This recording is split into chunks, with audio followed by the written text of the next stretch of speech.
తర్వాత అన్నయ్యను తన సొంత ఆఫీసులోనే బయటికి పిలిపించుకుని మరి ఎంత దారుణంగా అవమానించిందంటే నేను అసలు చెప్పలేనన్నా. ఇక మనం అమ్మని అమాయకురాలు అని అనుకోవాల్సిన అవసరం లేదు నాన్న. ఒరేయ్, ఇంత వయసు వచ్చాక ఇంత బతికాక నేనెందుకు అమాయకురాల్లా ఉండాలి? మీ అందర్నీ అది దాని కొడుకుతో కలిసి కట్టుకొని పట్టుకుపోతుంటే నేను కళ్ళు మూసుకొని కూర్చోవాలా? అదిగో మళ్ళీ అదే మాట. మీరా పిచ్చి పట్టిందా నీకు? పిచ్చి కాదండి, మీరంతా ఎక్కడ నా చేయి జారిపోతారో అని భయం పట్టుకుంది. నానా నానా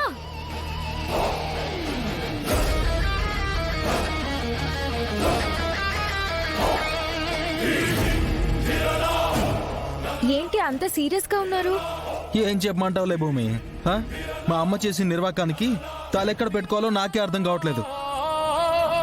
ఏంట్రా, నేనేదో ఆ గగన్ గాన్ని చంపేసినట్టు అంత నిందిస్తున్నావు?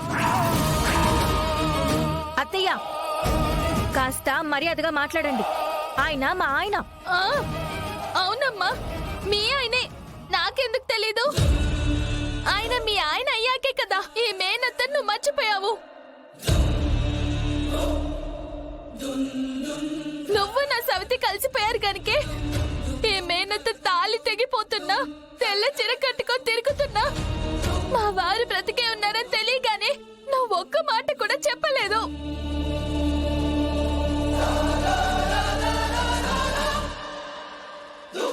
నువ్వు మీ అత్త నీ భర్త కలిసి మీ మావయ్యతో సహా నా కుటుంబాన్ని అంతా లాగేసుకోవాలనుకుంటున్నారు కదా?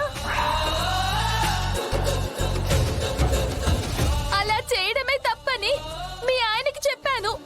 అది నేను చేసిన తప్పంట.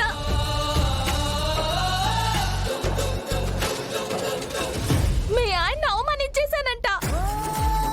ఏంటి, మీరు మా ఆయన్ని అవమానించారా? దారుణంగా భూమి.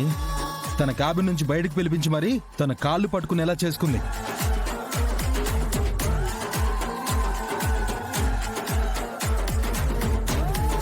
అయ్యో, నేను గమనించుకోలేదు. అందుక ఆయన అలా ఉన్నారు. ఆయన్ని మీరు చాలా దారుణంగా అవమానించారని ఇప్పుడు అర్థమవుతుంది.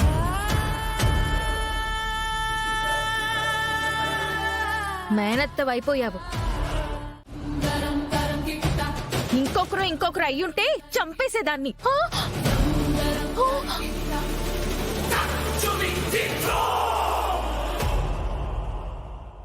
అసలు ఇదంతా ఎందుకు జరుగుతుందో తెలుసా? ఎవరి వల్ల జరుగుతుందో తెలుసా? అసలు మావయ్య చావు బతుకుల దాకా ఎందుకు వెళ్లారో తెలుసా మీకు? అది మీకు తెలుసు.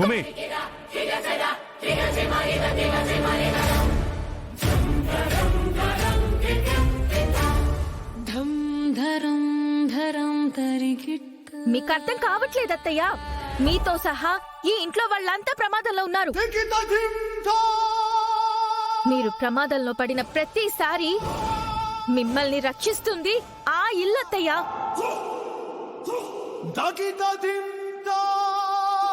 బదులుగా మీలాంటి వాళ్లతో నిందలు కాయాల్సి వస్తుంది.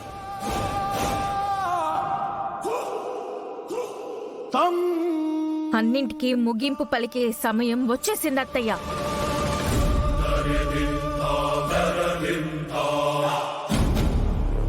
మా నాన్న ఎక్కడా? మా నాన్న వచ్చినప్పటి నుంచి మీ నాన్న అసలు కనబడడం లేదు భూమి. అలాగా? నాన్న ఎక్కడున్నా తీసుకొస్తాను.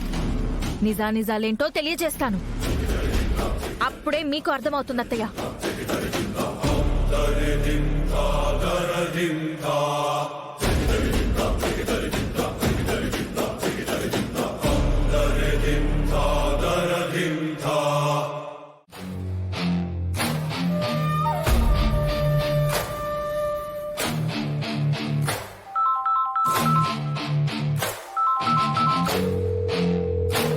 పిన్ని, ఆ భూమి వాళ్ళ నాన్నకి ఫోన్ చేస్తోంది.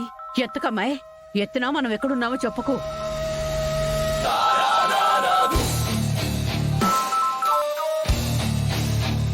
నాన్న? నాన్న కాదు, మీ నాన్న భార్య అపూర్వని మాట్లాడుతున్నాను.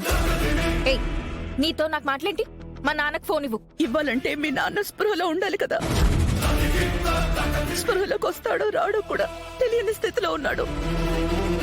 అపూర్వ ఏం మాట్లాడుతున్నావు? ఉన్నదే మాట్లాడుతున్నాను భూమి. మీ నాన్న ఆత్మహత్య యత్నం చేశారు. ఇక్కడ హాస్పిటల్లో చావు బతుకుల మధ్య ఊగిసలాడుతున్నాడు. నా గుండె బరువెక్కి ఏడుస్తున్నాను. అపూర్వ మళ్ళీ నువ్వేదో నాటకం ఆడుతున్నావు అనిపిస్తుంది. ఏం చేశావు మా నాన్నని? నాటకం నాటకం అంటున్నావు గాని నా బాధ నీకు అర్థం కావడం లేదా భూమి? ఏ నాకసలు నా బావ అంటే ఎంత ఇష్టం నీకు తెలీదా? అందుకోసమే కదా మీ అమ్మని నమ్మకం లేకపోతే వచ్చి మీ నాన్న పరిస్థితి ఏంటో నువ్వే చూసుకో. హాస్పిటల్ లొకేషన్ షేర్ చేస్తున్నాను, రా.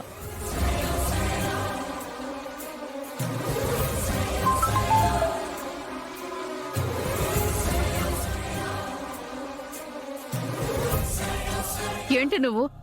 నీకు నిజంగానే మర్చిపోయిందే? వద్దు వద్దు అంటుంటే గ్రైనేడ్ మీద కాలు వేసినట్టు ఇంత పని చేసేవింటమ్మాయి. పని కాదు పిన్ని, నేను చేసింది రిస్క్. రిస్క్ కి నాకు ఏదో ఒక అవినాభావ సంబంధం ఉంది పిన్ని. రిస్క్ చేసిన ప్రతిసారి నేనే గెలుస్తున్నాను. అలాగే ఎప్పుడు అతి విశ్వాసంతో ఊరేగు.